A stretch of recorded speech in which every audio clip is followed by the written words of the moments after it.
Welcome, everybody. Alberg here with the Doggy Style Podcast, episode 46. Today is June 13th, 2018. Is it Wednesday? Yeah, it's Wednesday. Wow, the week's going by pretty fast. It's a very overcast day. It feels like it can rain at any second now, and it's pretty cool. I do have the umbrella with me, and I'm walking. I'm a little disappointed this morning. I weigh myself every morning, and I was a little disappointed to see that my weight was up. I actually walked for 2 hours, at least 2 hours yesterday, ate pretty light, and according to the scale, I gained a pound. I'm falling more behind on my goal, which just tells me I am doing something wrong. So weighing myself every day is giving me feedback. It's showing me that what I was trying to do isn't working, or the way I'm doing it isn't working. Now, I have noticed that sometimes when you do something, say eat light or eat a lot, it doesn't show up for 2 days. Or eat light and exercise a lot. That 2 days later, you see the result of it. So maybe that's what's happening here, but I'm not quitting. I know that all I have to do is lose more than 1/7 a pound today, and I'm catching up. So that's my goal for today. Eat light, stay low carb. Now, I found out yesterday that the Trader Joe's meatballs that I was eating were not low carb. Another thing is I have nacho chips a lot, supposedly low carb nacho chips, but they also probably aren't that low in carbs, or at least low enough. So today I'm going to try to stay away from as many carbs as possible and see how that goes. So not a lot of great things going on at work. Last night I was exhausted from the long walk, and went to bed pretty early. I've been listening to I was watching a podcast by Peter Thiel, or Peter Thiel. I'm not sure how do you pronounce his name. Let's go with Peter Thiel, who was very interesting. In 1994, in 1996, he put a video out on multiculturalism and diversity. And two weird things happened. One was that I commented on the video, and I wrote something like, "Holy shit, 22 years and this is just happening now." And then also, I looked down at the comments after I wrote the comment, and there was a comment by the Rubin Report that basically said the same thing. It was the weirdest thing. It said, "Holy shit," and it said 20 years. So it was very weird. Very weird that I said, and I didn't see it. Very weird coincidence. So I just found that he was so on spot with this. This is a guy to listen to, Peter Thiel. And there was another video of him. He's not the greatest speaker. He does a lot. He was being interviewed, and he does a lot of, and I do it too. So I don't know if I can really criticize him that well. Does a lot of hums and haws and things like that. Okay, I'm going to run a little bit because the next light is 23rd Street. It goes by pretty fast, but they changed the way the lights are, and they've made them so cars making turns can turn. Here we go. Whew. Yes, I was saying that he's not a great speaker, but now I don't know. He certainly gave me a very good confirmation bias. So I want to listen to the video. I'll post a link to it again and just make sure. I don't know if I'll follow, but just follow him. It's just surprising somebody so long ago. And these things are happening to me now. So I'm not sure how I don't know if it's a battle or what, but this diversity and inclusion is really a code word for sexism, racism, and prejudice.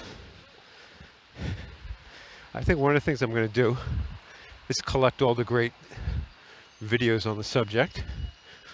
Brett Weinstein is one, Jordan Peterson's another.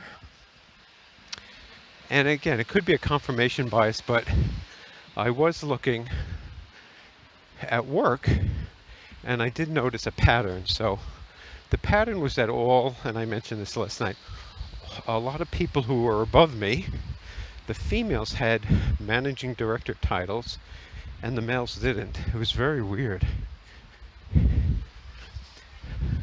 Now it could be just totally by chance, but my feeling is that, and even I could see it with myself and my boss even, that they're going out of their way to not give males as high titles as females. Now, whether the pay is right or some other things, I don't know.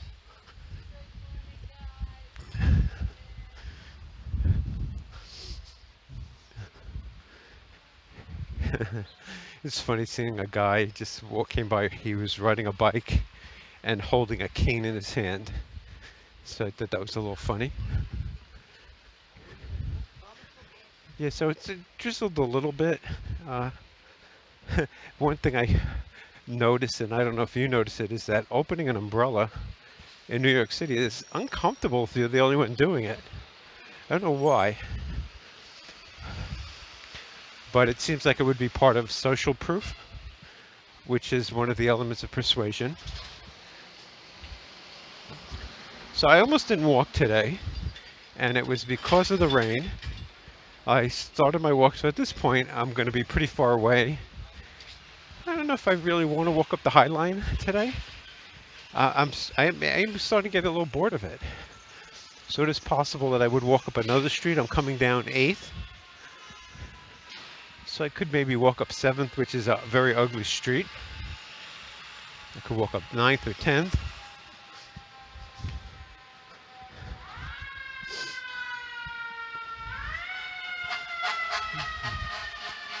I don't know if you can hear that, but there's a very loud fire engine in my vicinity.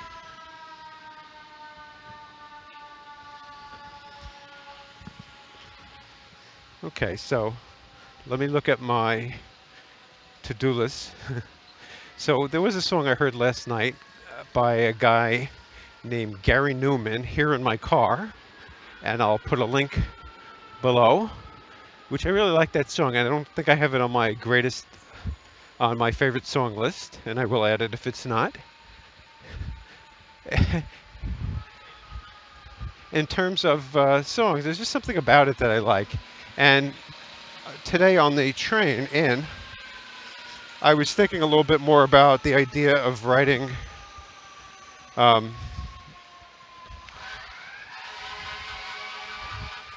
different blogs. So instead of this just being the Doggy Style podcast, I would have, and I came up with about 16 different blogs I could write about. By the way, the book he wrote, it was in 1994, and it was called The Diversity Myth, Multiculturalism, and Political Intolerance. It was just very interesting to hear him talk about it. Now, there was one thing he said that was strued as very negative. And he said, so let's see, what did he say? According to this, he said that race mixing would destroy white culture.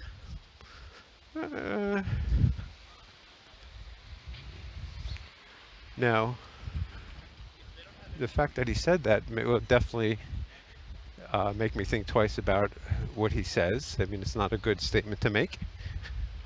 I don't necessarily agree with that.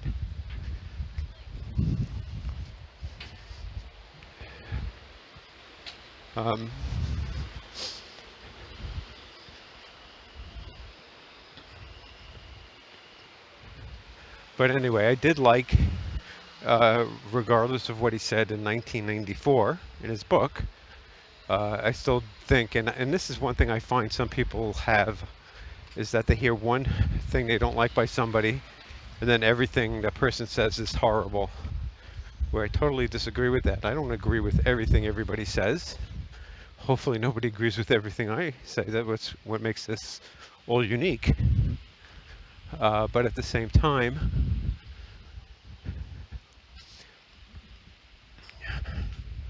at the same time, this uniqueness doesn't mean that we have to agree on everything. So I know that she's said, my wife has said that about Scott Adams and some other people. Just looks for one thing, and kind of to me that's a little upsetting that she instead of trusting me, that she goes out of her way to find these things and corrupt it. And I believe it's partly because she's been brainwashed by watching too much MSNBC. And she would say that I've been brainwashed by listening to too much of Scott Adams. So I guess we're even.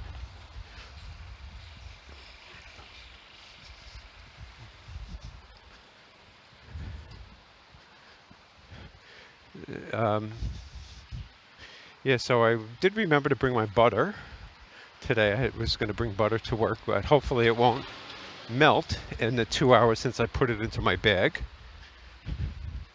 I do need to remember. I do need to remember if I do need to remember if to take it out. I also needed to buy some hair products, which I'm running low on. One of the things I was supposed to do last night that I forgot to do was I left a project kind of in flux. I was pretty sure that the guy that assigned it to me was going to take care of something. I thought the way he said it, but it's conceivable I get an email today, which I wanted to check last night, and then even at 5 in the morning I woke up and I didn't check it.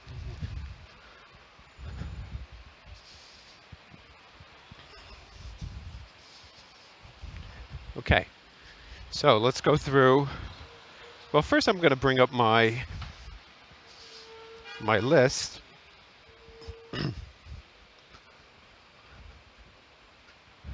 Bear with me while I pull this up.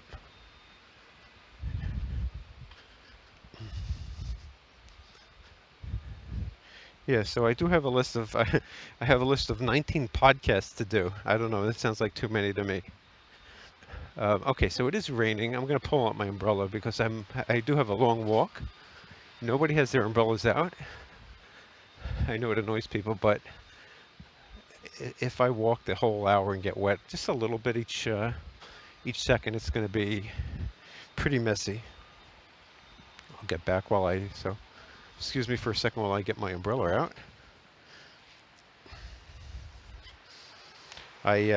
It's funny, I have this bag that has like 30 sections. I'm exaggerating, but it has a lot of sections, and I could never find anything in it. It's very hard. Oh, geez, where's the umbrella? Here it is. Got it. Okay. I do have a nice umbrella. I've been looking for another one of these because this one is getting old.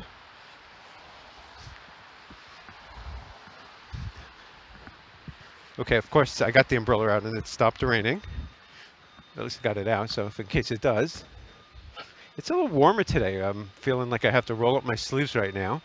I am on 14th Street. And a little tired today. I mean, I guess from yesterday's walk.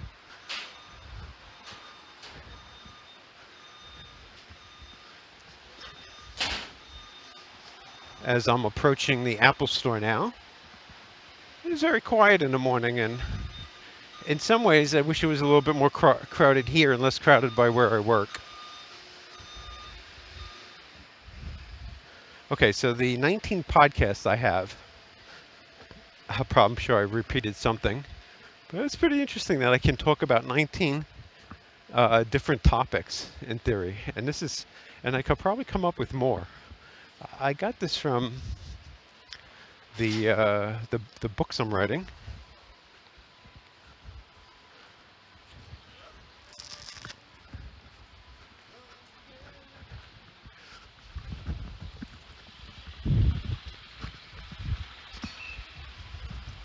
Ran a little bit there. Pretty long light. Didn't want to wait for. So it's kind of a weird. I'm gonna open it. Fuck it. It's a weird sun shower going on right now, and yeah, it's raining. It's raining. Nobody has an umbrella up. I was first, but it's kind of sunny outside. As I walk by, I think I saw these dogs yesterday. Two pretty old pit bulls. One has a. One's limping a little bit. Very cute dogs. Okay, so the first one is Doggy Style, which is what you're listening to now. And the whole Doggy Style idea was I had tried to come up with a better way to get people to come to my Periscope. So I thought, oh, I have a dog, Doggy Style. Or I kind of used the term not realizing that what it meant. Yeah. And so I was thinking, and again, this is Doggy Style, but I'm thinking of going more specific. If I'm talking about everything in Doggy Style, I don't know if it's such a great idea, but it might be better to just pull out snippets and combine them into a specific podcast. The second one is weight loss. Now, I've written a book on weight loss called 69 Immutable Laws of Weight Loss. And I haven't done much with it. I was actually getting a lot of people emailing me when I was pushing for it. It's all part of a website I have called xldiet.com. Wait, it's still raining.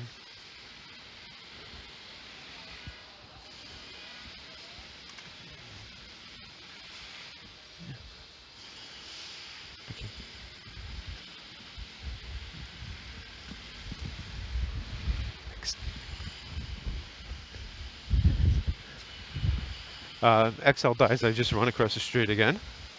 Yeah, so I've been focused on weight loss for a long time. This time it's harder. It's much harder. I'm not sure why.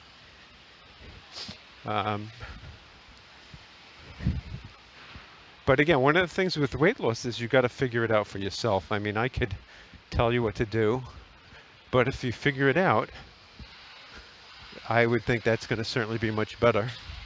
And so I have a method to help you figure it out. It's basically just weighing yourself, entering it into a computer.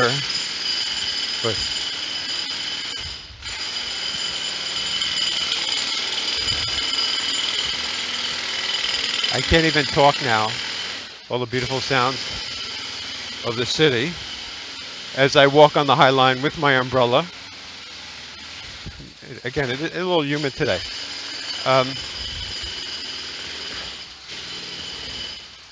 The next one I'm thinking about is writing a book. Jeez. And it could be more for learning. I mean, I have written a book. I have gotten a book onto Kindle. So I could certainly talk about what it takes. I've yet to be profitable doing it. I'm not even sure I made that a goal, which is kind of weird. So I would like to have a profitable book. My first goal was to have a book, which I have. My next goal is a printed book, and I guess the third one will be a profitable book. It seems like it's emptier here today. I have a feeling I'm going to be pretty late today because I'm walking rather slow. I'm not doing the fast New York pace that people do. The next one is Bitcoin. So I was curious about Bitcoin, and I started on a book I spent like almost a whole vacation studying it and trying to figure out what it was, how it works. It's very hard to describe. I have one, um, I have a Periscope on it, which I'll post a link in, so I could talk about Bitcoin and the price and what I think. And again, none of it's investment advice. It's just my own thoughts about it. Um, and just basically, I've heard people. Peter Thiel was big on it. He thought that one Bitcoin would turn out to be a store of value. Now again, he has a bias, I'm sure, because according to what he said, it sounds like he has a lot of Bitcoin. So if you have Bitcoin, you're not going to say, "Oh, Bitcoin's going to suck." And I've heard people say you should have 1% of your portfolio in it. So as the price of Bitcoin goes up, and I talked about this the other day. So let's say Bitcoin rises 1,000%. Well, first of all, if you did think it was going to be useful, it would always pay to buy on dips. But again, I think it's more of a hedge in case it does go up. You really don't know. I mean, you also don't know if it's going to be Bitcoin as one of the other coins. So in my mind, 1% in a basket of coins would make sense, 1% of your portfolio. This way, if you lose it all, it's 1%, and you have some upside. So Bitcoin could be in comparison to cash, right? So if Bitcoin is going up a lot, it does mean that cash is going down because your cash cannot buy as much Bitcoin. The same with stocks. If stocks are going up a lot, then cash is bad. So you should never have too much real estate. You should have a balanced portfolio. I'm not sure what the right balance is, but somewhere there's a right balance. And I would love to be able to have studied this. Is that if you break down and balance your portfolio, which is one way. Another way is to, so what you're doing is anytime, and it could be yearly, quarterly, anytime your portfolio gets too high in one asset class, you rebalance it. So which means is you're always buying the lowest price asset and selling the highest price asset, in theory. I'm not sure how cash would work that way. Now you could also add probability filters to it. So I wonder, assuming there's no rhyme or reason, but there seems to be, what would be the right thing to do? Okay, so the next thing I have is on anti-aging and health. This seems to be a big one for me. This is something I've been focused on most of my life. I could basically talk about some of the people that I follow, some of their techniques and their thoughts. What I'm trying to do, and what makes sense in terms of anti-aging. I mean, I guess the one key thing that I have right now is to keep your blood sugar as low as possible. Anyway, so that's anti-aging health. The next one I have is SQL, which is a programming language, which I could talk about a little bit. It's pretty hard to talk about that because we'll be talking a lot in hypotheticals. It's difficult to do, so it's not, I don't know how much of a podcast it is, but it would be easier if I had a computer in front of me. Next one is what can Excel do? So that's one that I've been thinking I should focus on. It's still raining. It's still drizzling a little bit. So this whole what can Excel do? I think people don't know what Excel can do. So I would describe it on a podcast during my walks, which would be hard, and then try to add code and some other stuff afterwards. The next one would be just a podcast on my key principles for success, which I talk about a lot. During these podcasts, I'll just randomly go through and try to come up with new principles. Uh, Next one is problem solving. So I did start a book, and I am pretty good at problem solving and have some methods. And I just problem solving is a matter of solving problems. And the more problems you solve, the better you get at them, at doing it. It's very easy. It's a weird thing with problem solving. You can get sucked into uh, doing something that doesn't solve your problem. My biggest rule with problem solving is what I would say is accept the problem. I find a lot of people, and even myself, we can't solve problems if we don't accept it. So when you don't accept the problem, it's almost impossible to solve it. And it could be problems you have with yourself. So if there's a problem, if I don't know there's a problem I have, which I may have, I haven't accepted it really. So it would be interesting in getting some honest feedback from somebody. Okay, next one is Job Bible. And that would just be a podcast talking about antics on the job, what to do. I did write a book on this. I don't know where it is. I have to find it, or at least I started a book on the Job Bible called the Job Bible.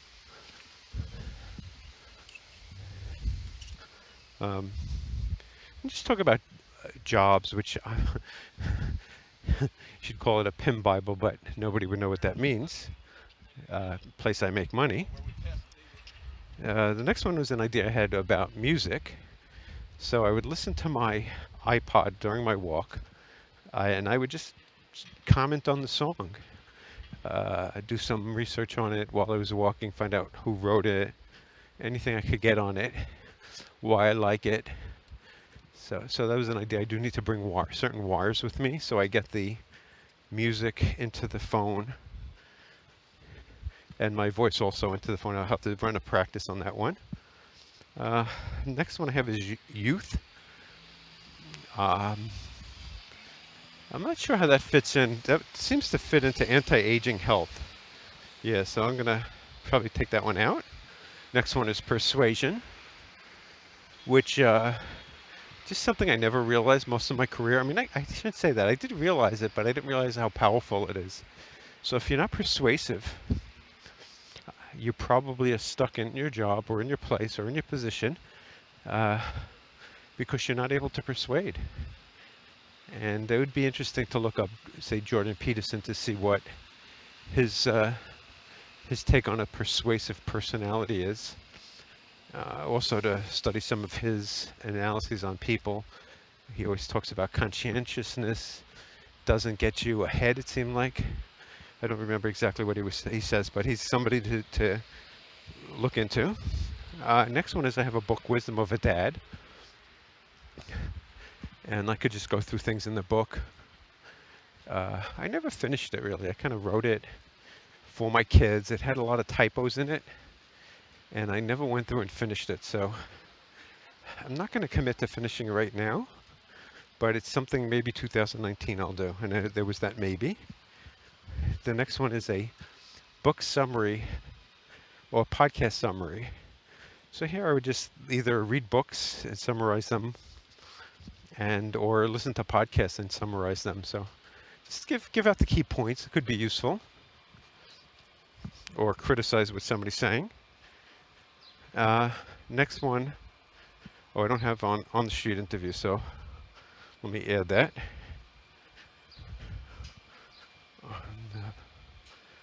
On the street interviews. Okay, so I did this all with one hand, which is pretty impressive. So there's a suit that I see is very popular now. It's kind of a not a light blue, not a dark blue, not a navy blue, but somewhere between there that I see a lot of men wear with brown shoes. And it seems to be the very popular suit of the day.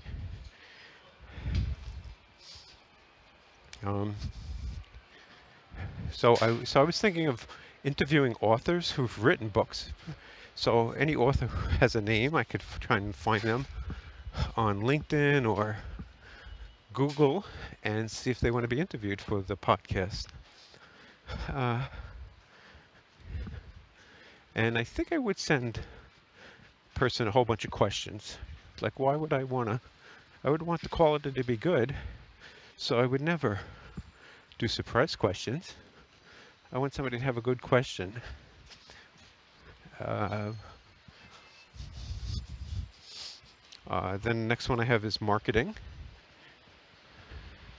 I'm not sure what I could do about that, but it's part of persuasion, I guess, a subcategory. Yeah, I feel like I'm being really late today. Though it's approaching 8:30, and I'm about 3 minutes away from the end of the High Line. I am on the High Line right now. And so that's 20 different ways to create different podcasts. So now I'm going to just go to my Key Principles book, and I'll just continue to work on that with you guys. So I just type in KP into my list, and up comes my randomized 1,369 principles. So the next one is checklists. Some guy wrote a book on this. I think it's called the Checklist Manifesto. But it turns out checklists are very valuable. The most difficult thing about checklists, I don't even know if it's creating one, but the harder thing is somebody else with an umbrella. The harder thing about checklists is following them and using them. So, and I was thinking of having software to do checklists more, but it does appear that checklists do help. This way if there's a series of steps, like I think doctors are very good to have checklists. People that fly airplanes have checklists.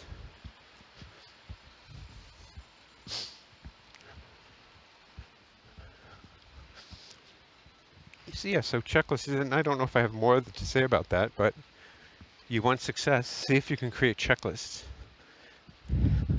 And this is just basic ways to do things. So one of the things I should include, is that should word in the book. If you know when I say the word should, that means I won't do it, or people won't do it. I should. I will do. I guess I didn't want to commit to it. Is to have a number of very useful checklists in the book, and then, for different tasks. So if you're doing something, next one I have is goals for year. Probably should put what year it was. And it's not much on it, except they have like some mathematical formulas of key principles for success.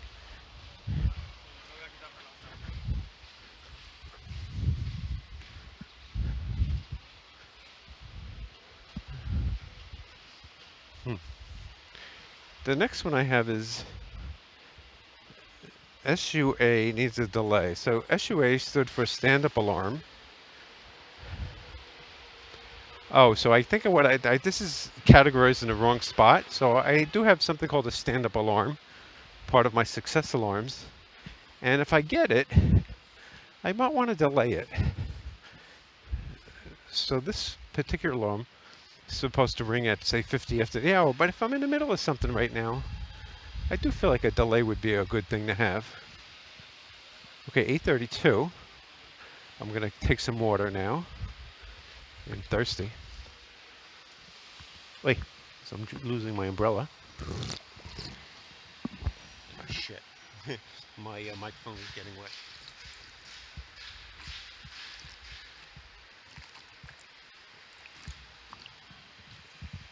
Not the best tasting water, but it was water. Okay, so I just put the mic back. Yeah, so that was the idea, that my stand-up alarm, I'm not ready to do it. I just ran into a problem though with my stand-up alarm, and that is I've been locking my laptop on my desk, so it makes it very difficult to stand up. I was taking my laptop and going to another, like a cabinet,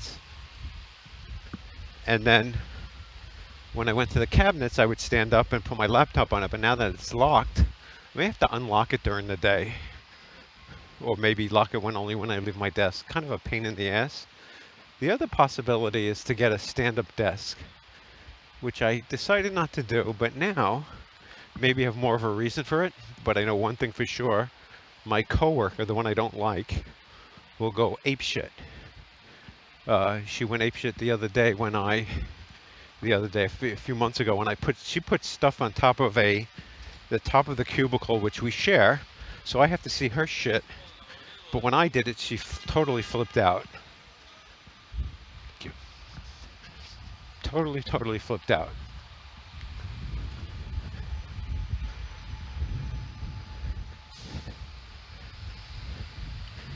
Um, the next one I have, and again, I do have to do some research on these, how to deal with angry people. And one thing I found is to not tell them to calm down. I think my wife has said that when I was angry, and that I think makes people more angry.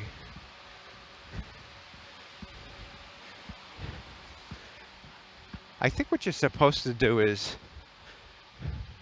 to say they're right. Or I understand. I don't even think I understand. Like if I'm angry, these effing people, diversity, those idiots. I mean, if you agree, I think if you agree with somebody that's angry, it'll relax them a little bit. So if I'm yelling about diversity, and somebody, yes, it would say, yes, diversity is so terrible, yes. You got to be careful, because it could come out like it could come out with like a false thing and make a person even more angry. Um, yeah, so they're interesting to find ways to reduce people's anger. I think I'm sorry is a good one. I think if somebody says they're sorry very quickly, it does reduce my anger.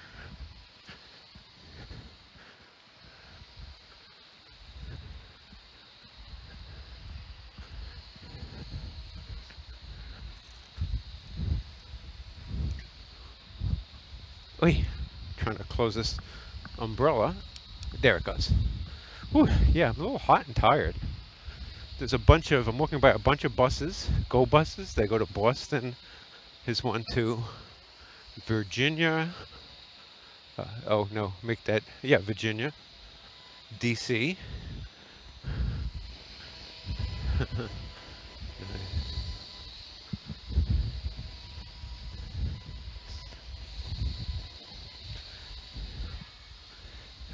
Let's see.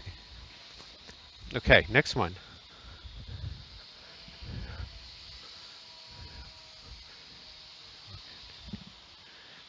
I'll skip that one. Okay, next one is time box, and I've something written on it. And basically, if you're working on something, the very simple idea is set an alarm for a certain amount of time. So if you're having trouble working on something, you can set a very small alarm, 5 minutes. Try to work on it for 5 minutes, and if that doesn't work, then stop. The other idea is to set a longer alarm, 30 minutes, and then work on the item for 30 minutes, and then you can decide. And one problem you can have if you're not time boxing is that you might be working on something too long, which is a problem where you get so into something you can't stop. And the alarm is some way to tell you have other things to do. So that's a big thing of mine that I'm not great at, and I do need some work on it, and I call that time balancing, where there's a number of things you have to do during the day, and you just can't work on one thing. The most important thing necessarily, or it might be other things you have to do, might be smaller tasks. So I do find time balancing to be an important concept.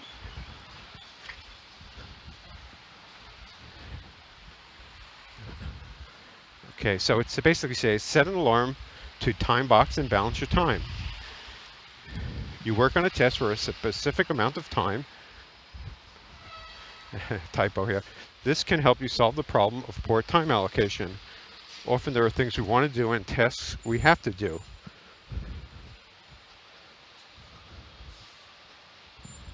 I don't even know what I wrote here. The way to do stuff is easy. Time box them and spend some time on the have to do tasks. Okay, so not well written. Oh, geez, I have that as a public one. That does need work. Let me go back. Unfortunately, I lost my. Okay, so I'm just going to add.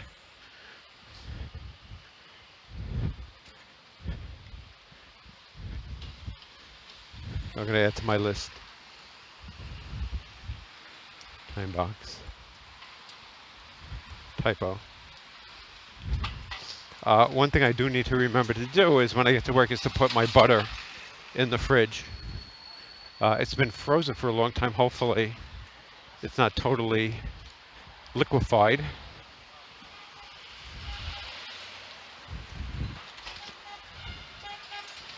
As I pass B&H,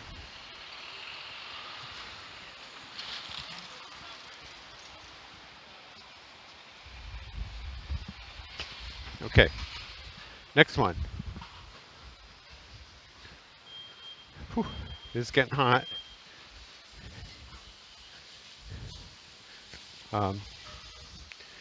Too many items, too long. So I might even consider this a problem with my current book, and that is the too many problem. It is one of my bigger problems I do need to solve, and that is I have too many books to read, too many documents on my computer, too many chapters to write. I mean, I have 1,369 ideas. That's just too many. So I'm thinking I need a better filter, a better filter.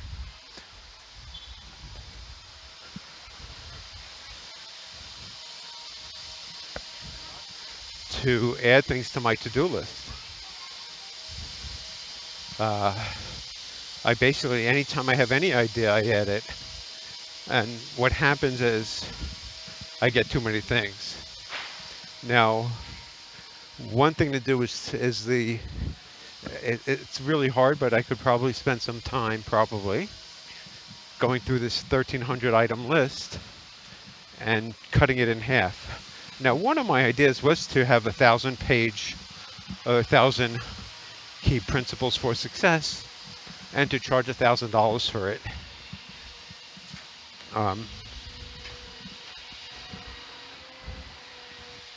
It's an idea. I'm not sure if it would work, but as I'm having trouble selling one book, it seems like for 99 cents, if I was to sell one book for $1,000, it would be more useful. And there is the opinion that a $1,000 book must have much more valuable information than a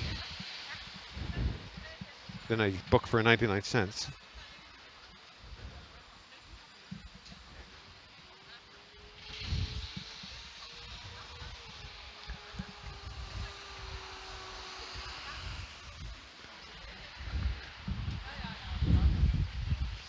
Okay, it's hot and humid, but at least the sun isn't out. A weird thing is I do see around this block, I do see a lot of Hasidic Jews.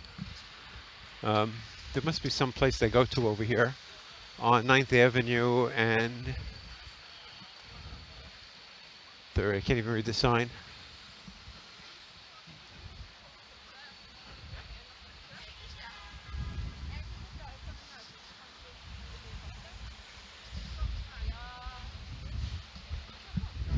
Okay.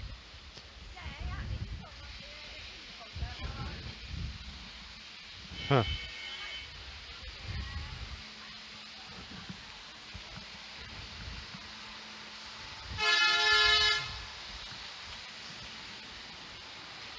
The next one I have is game the rules. And I got this idea from Timothy Ferris, who supplied a lot of ideas on how he tells a story on how he won a kickboxing championship in China. I don't know if the story is even true, by losing, he basically lost a lot of weight. Somehow he dehydrated himself, um, weighed himself, got weighed into a certain weight class, then hydrated himself back up.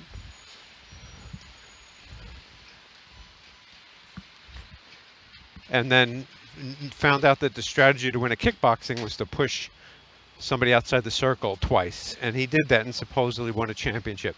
Now, whether he did that or not is besides the point.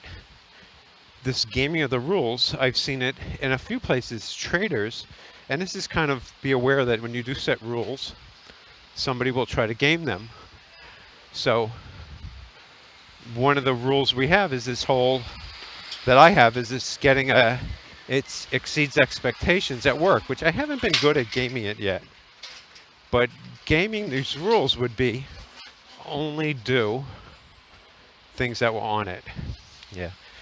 Now, one thing that happened the other day is my boss was on vacation, or he was off, and his autoresponder said if there's a problem, go to this person or that person, and my name wasn't mentioned. I don't know, that pissed me off a little bit.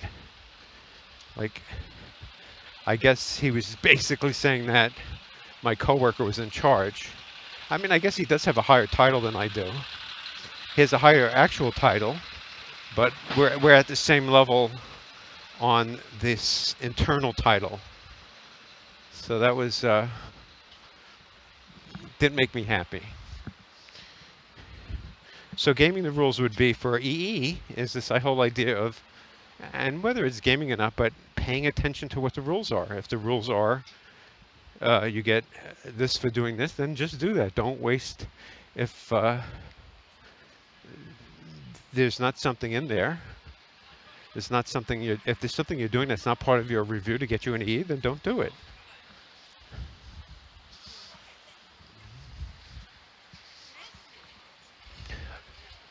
And then I was talking about traders who were, you know, would find ways to get a certain price.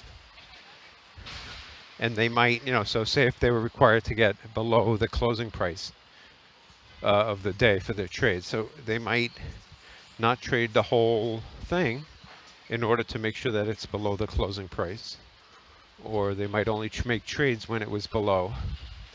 So there's all sorts of ways people will game the rules you give them.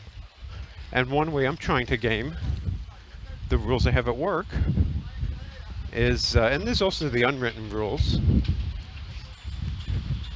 is I'm trying to game the rules by not making the job so easy for everyone else, where I have to use my knowledge and wisdom. Why should they get the benefit of that where I get no benefit, except my own benefit? The benefit I get is I could be replaced easily.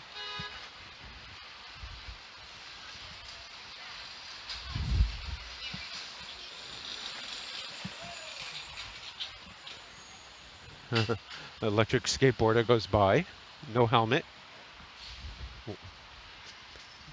Interesting. So let's see what I have about game the rules.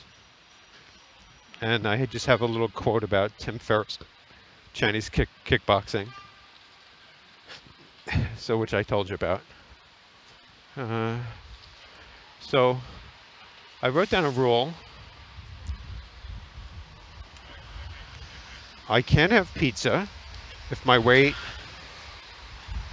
I can't have pizza if my weight is greater than 170. Now that's a hard rule to do, but it's a good rule. And so there are rules, if you follow them in terms of weight loss, that will help.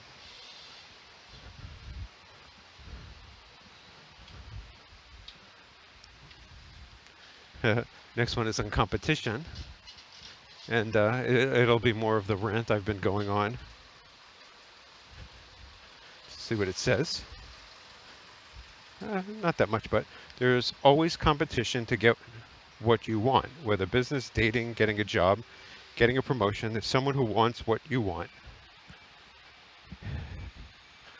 The competition may even be getting someone to spend time with you versus what they want to do.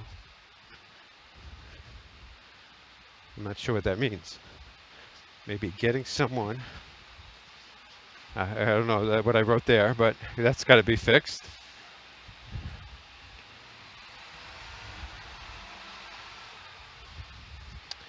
First step is to identify the competition.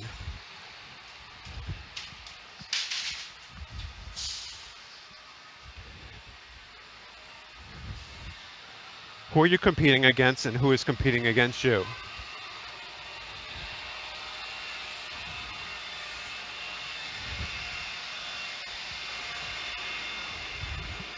The best thing to be is a monopoly and the worst is a commodity. If you have a monopoly, then you have no competition. If you're a commodity, then you can be replaced by the lowest price.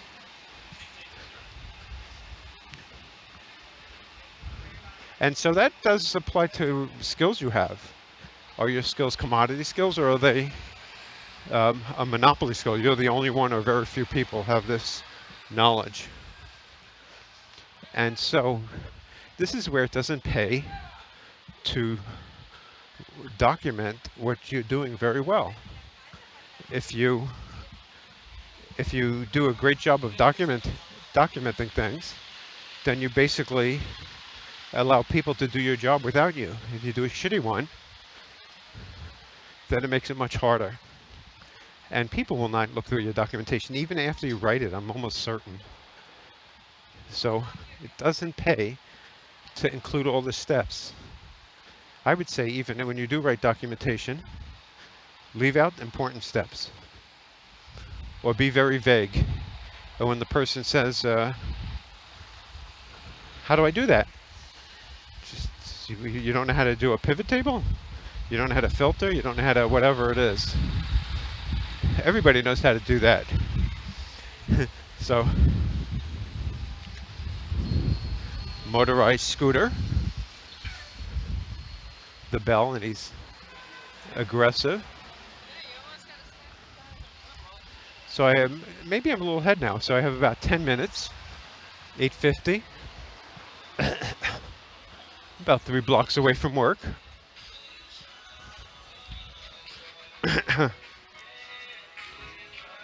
The best thing to be is a monopoly, and I said that already. At home, I compete with Rachel Maddow for my wife's time. I compete with sports and fantasy sports for my son's time, and my other son is a shoot 'em up video games. Work competes with home for my time. It wasn't written very well. It could use some work.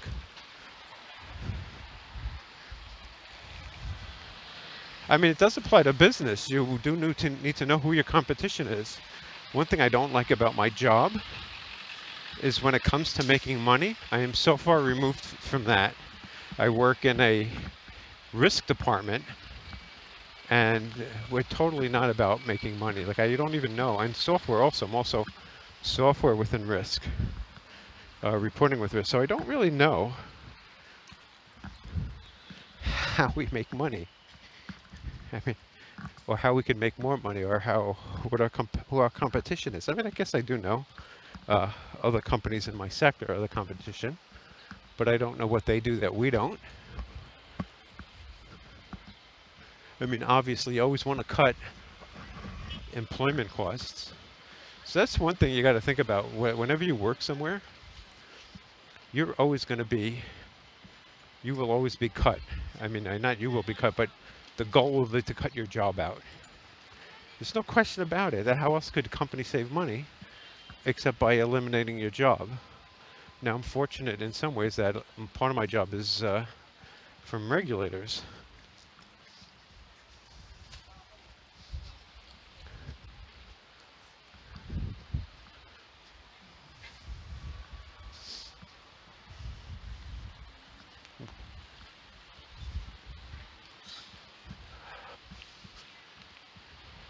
Okay, next one.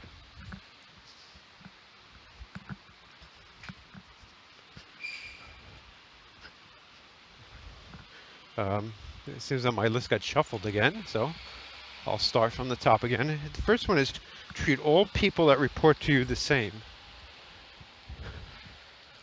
Uh, Now, I'm trying to think why I put that down. I guess I'm feeling like I'm not being treated the same as others in my group. Here's another guy with a electric skateboard. Ooh. Um, yeah, so if you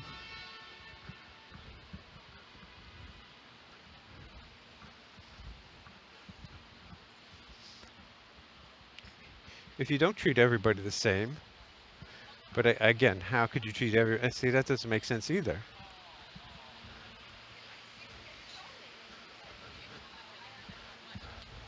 Uh, I don't know, there's some reason I wrote that.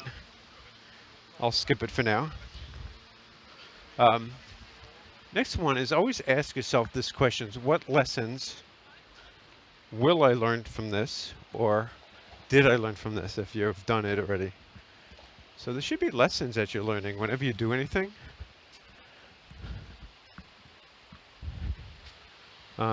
Life, and again, as Tony Robbins uses the CANI term, continuous and never-ending improvement. There should always be something you're going to get out of what you're doing. If you're not getting something, then you may want to consider not doing it.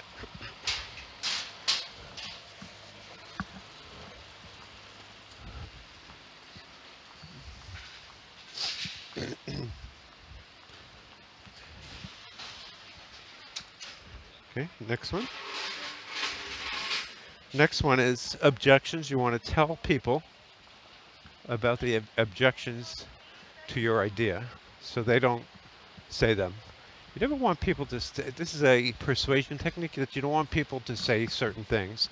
When they verbalize things like, you're a bad worker or you're a bad husband, it enforces that they can't. If you say, I'm a bad worker, I'm a bad husband, a lot of times they'll say, no, you're not. You're a good worker. So you could turn around to them and have them say that. So I guess that could be one reason. I do need to do a little bit more study about objections. I've not done a lot of focus on objections.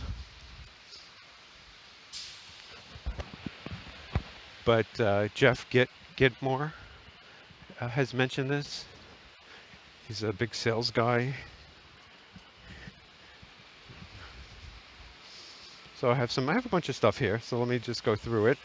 But I'll save it for another time because I'm just about to arrive at work.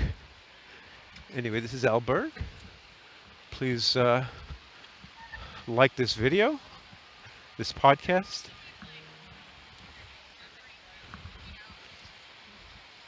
And subscribe to my channel if you haven't already. I do appreciate you listening to it. Thank you very much. Have a great, great day.